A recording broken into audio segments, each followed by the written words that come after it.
Kelly, tell us about ranked choice voting. This is something that is spreading across the country. It is very treacherous. It's very confusing. I think that if for whatever reason you are not successful, I believe it would be because of ranked choice voting. Tell us about it.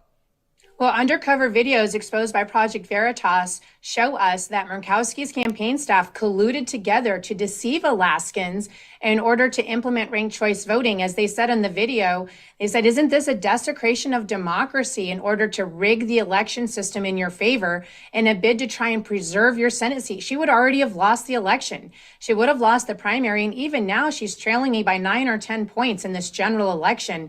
Her only chance at possibly preserving her 41-year Murkowski monarchy, where they've handed down this Senate seat like a birthright. Her dad literally appointed her to his vacant Senate seat, is by this ranked choice system. So what happened is all of the candidates, there were 19 of us, regardless of party, we were all in the primary together.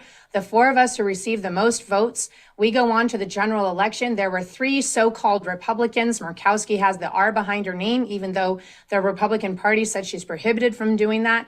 Ranked choice election allows her to do that. Any Democrat can call themselves a Republican.